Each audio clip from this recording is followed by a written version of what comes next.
Waktu yang barakah, waktu subuh turunnya rizki, waktu subuh turunnya malaika,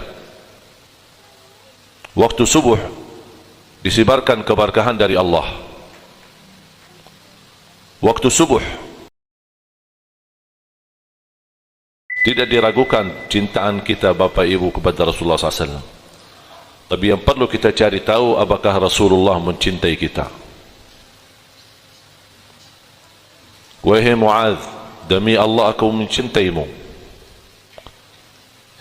Wahai Mu'adz, jangan tinggalkan, aku wasiatmu, jangan tinggalkan setiap habis salat fardu baca 3 kali, Allahumma a'inni ala dzikrika wa syukrika wa husni ibadatik. Dan zikir ini ulama membolehkan kita baca di ujung tahiyat. Habis tahiyat, salawat, sebelum salam kita boleh baca Allahumma a'inni ala dzikrika wa syukrika wa husni ibadatik 3 kali. Kalau tertinggal atau terlupa, bisa dibacakan sesudah selesai salat. Jadi kita bebas, dan dua-duanya dicontohkan. Bapak Ibu jemaah sekalian dimuliakan Allah Subhanahu wa taala. Subuh, waktu yang barakah. Waktu subuh turunnya rizki, waktu subuh turunnya malaika, waktu subuh disebarkan keberkahan dari Allah, waktu subuh bacaannya jadi saksi, pahala salat sunnah subuh 2 rakaat yang disebutkan sunnah fajar atau sunnah subuh atau sunnah qabliyah subuh, 3 kalimat tapi maknanya sama, berbeda-beda nama tapi pelaksanaannya sama. Sunnah fajar, sunnah subuh, sunnah qabliyah subuh, itu semua dilaksanakan sesudah azan. Sesudah azan sebelum salat. Rasulullah SAW bersabda, raka'ata al-fajri khairu minad dunya wa ma fiha. 2 rakaat subuh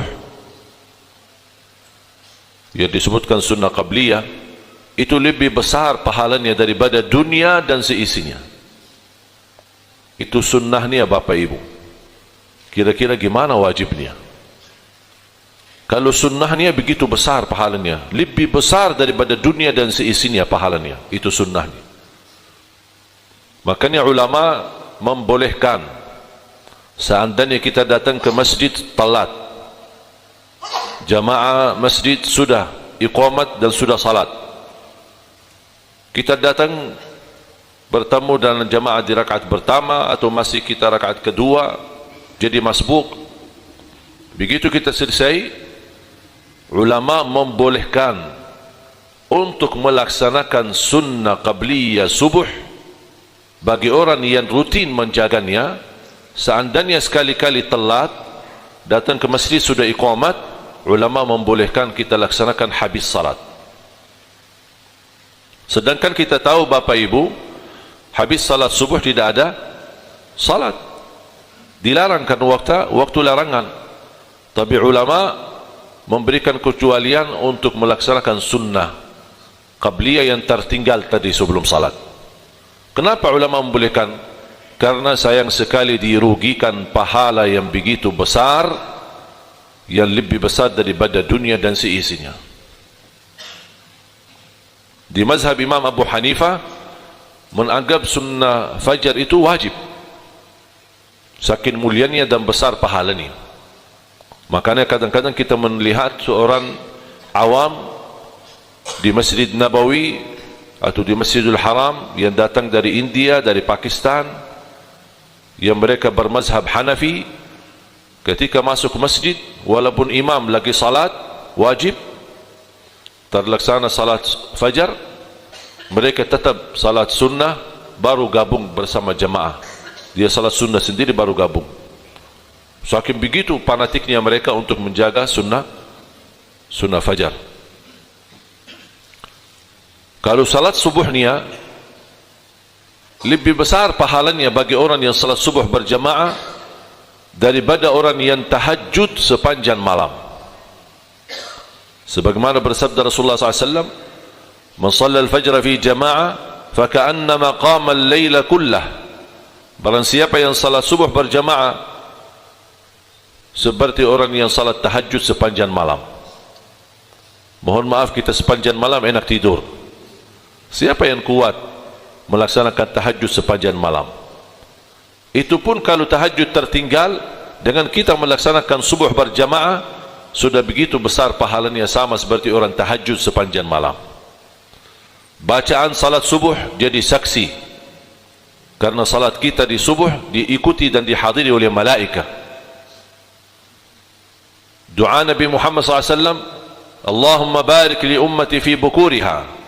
Ya Allah, berkahi umatku di awal hari. Di awal hari maksudnya pagi hari, subuh hari, dapat keberkahan dari Allah Subhanahu wa taala. Sedekah subuh termasuk amalan yang terbaik dan terindah di waktu subuh. Habis kita melaksanakan salatnya, dianjurkan untuk menjaga sedekah subuh. Sedekah setiap waktu bagus, setiap saat bagus. Dan pengalaman saya, tidak diragukan masyarakat Indonesia soal sedekah. Dimanapun, saat di masjid, di jalan, untuk anak yatim, santunan, untuk Al-Quran, pembinaan Al-Quran, untuk anak santri Al-Quran, di hari Jumat ketika tergeser kota amal, luar biasa, tidak diragukan. Tetapi perlu diperhatikan sedekah subuh. Pertama, kita mendapatkan doa Nabi Muhammad SAW agar aktivitas kita di subuh hari diberkahi Allah. Ibadah, apapun aktivitas kita. Yang kedua, setiap waktu subuh Allah turunkan malaikat. Tugasnya cuma satu, mendoakan orang yang berinfak di subuh hari. Tidak ada doa yang lain. Kira-kira Bapak Ibu berkenan tidak dapat doa malaikat? Siapa yang tidak mau didoain oleh malaikat? Yang doanya makbul, malaikat yang suci. Allahumma a'ti munfiqan khalafa, sebagaimana bersabda Rasulullah SAW, Allah tugaskan malaikat mendoakan, ya Allah, ganti yang lebih baik bagi orang yang berinfak di subuh hari. Bapak Ibu jamaah sekalian dimuliakan Allah Subhanahu wa taala, apalagi di subuh hari kita melaksanakan baca Quran. Mulailah harimu dengan baca Quran, tutupi harimu dengan baca Al-Quran. Mulai harimu dengan membaca Al-Quran seperti Nabi Muhammad sallallahu alaihi wasallam. Rasulullah SAW begitu bangun tidur suka membaca 10 ayat terakhir daripada surah Ali Imran, sama ayat yang tadi saya baca di dalam salat subuh. Kenapa saya baca? Karena pas tadi bangun tidur menuju ke sini saya lupa, saya baca. Makanya pas saya salat, saya ingat kebiasaan Rasulullah SAW saya lupa lakukan, makanya saya bacakan di dalam salat untuk menjalani kebiasaan Nabi Muhammad sallallahu alaihi wasallam. Begitu bangun tidur di subuh hari, membaca ayat 10 ayat terakhir daripada surah Ali Imran, surah yang ketiga. Inna fi khalqis samawati wal ard wa ikhtilafil laili wan nahar la ayatin li ulil albab alladhina yadhkuruna Allaha qiyaman wa qu'udan wa ala junubihim wa yatafakkaruna fi khalqis samawati wal ard rabbana ma khalaqta hadha batilan subhanak faqina adzaban nar. Mulai dari ayat 199 sampai ayat terakhir.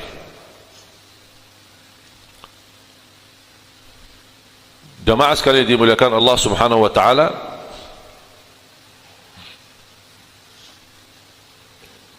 sepuluh ayat yang dibacakan terakhir daripada surah Ali Imran oleh Rasulullah SAW, dari 189 sampai terakhir, itu merupakan keberkahan yang luar biasa. Apalagi kalau bisa dihayati dan dimaknai isi daripada surah Ali Imran, khususnya 10 ayat terakhir. Bapak Ibu jamaah sekalian dimuliakan Allah Subhanahu wa taala. Salah satu karunia di subuh hari adalah kita bisa salat berjamaah.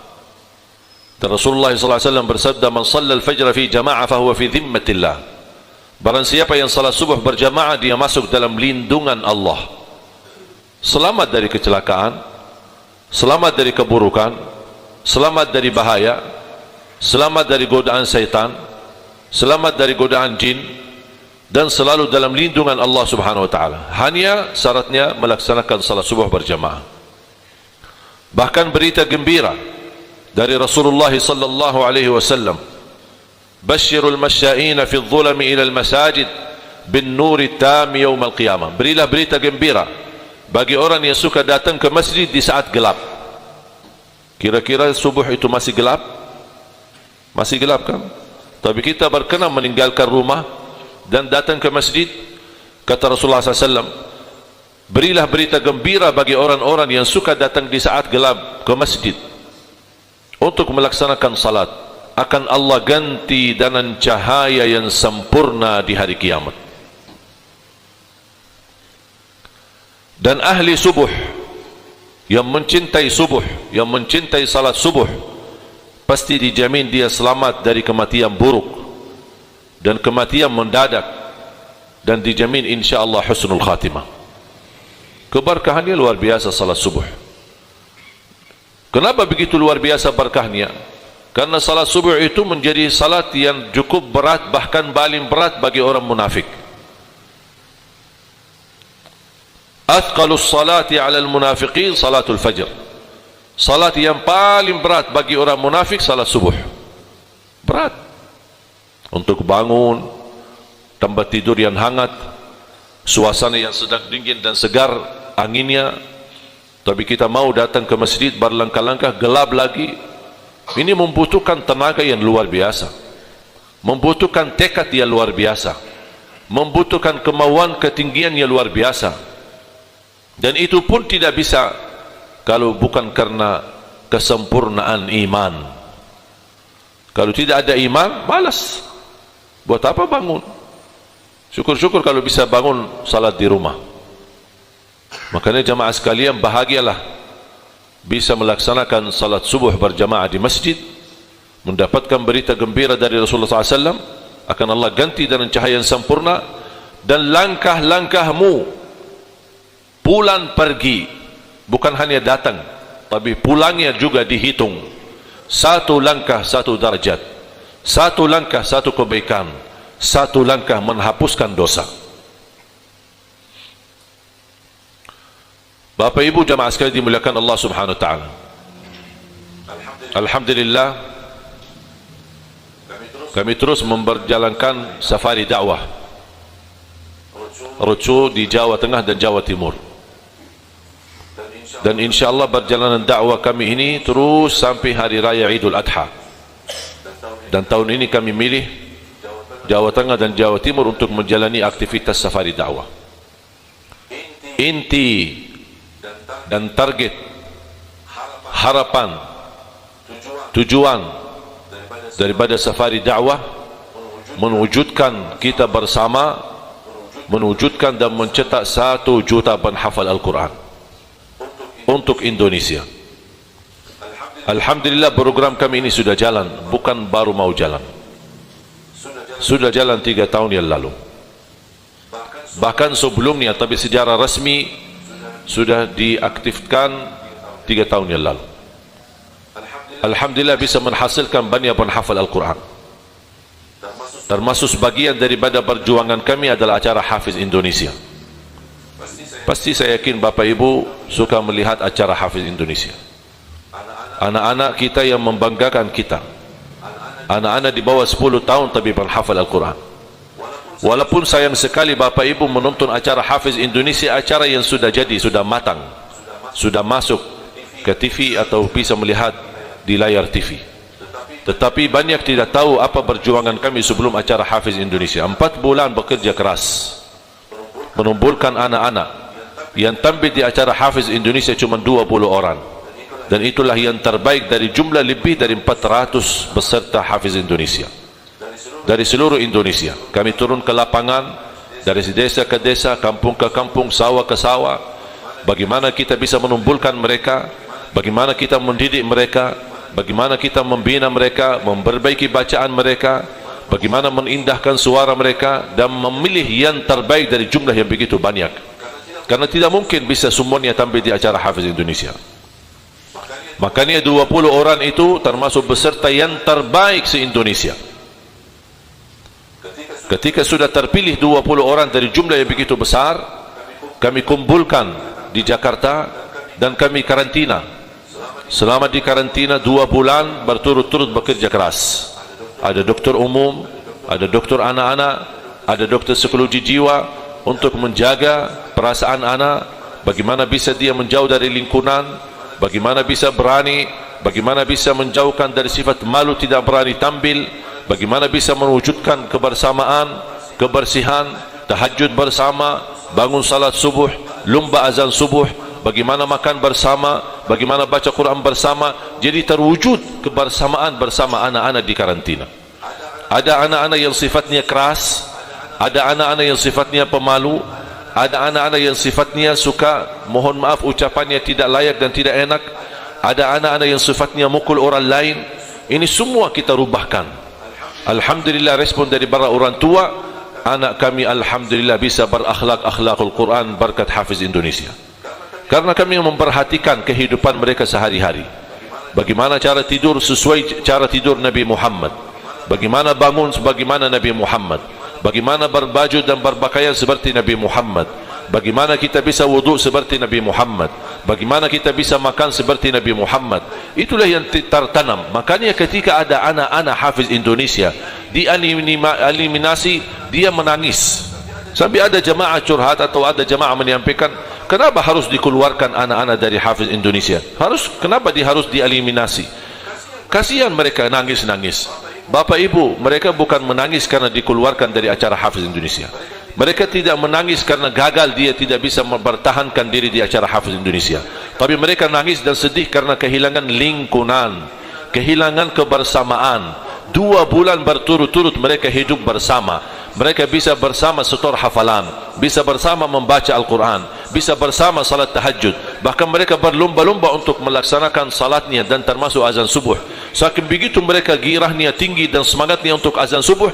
Ada di salah satu anak beserta Hafiz Indonesia yang bangun duluan dan azan subuh sebelum waktunya. Saking begitu luar biasa mereka semangat. Bahkan ada di antara mereka yang setor dan murajaah baca Al-Quran setiap hari di karantina 7 juz. Ini anak-anak di bawah 10 tahun Bapak Ibu. Ini menjadi sebagian daripada perjuangan kami. Alhamdulillah, acara Hafiz Indonesia menjadi acara yang terbaik setiap tahun. Jangankan di Indonesia dikagumi, alhamdulillah di luar negeri pun banyak menonton acara Hafiz Indonesia. Sampai di negeri Arab, walaupun mereka tidak faham bahasa Indonesia, tapi mereka suka nonton acara Hafiz Indonesia. Karena mereka pasti faham bacaan Al-Quran. Jadi apa yang disampaikan oleh Kak Irfan Hakim, apa yang disampaikan oleh saya dan para dewan juri, mereka tidak faham. Tetapi ketika anak-anak baca Quran, pasti mereka faham karena bahasa mereka.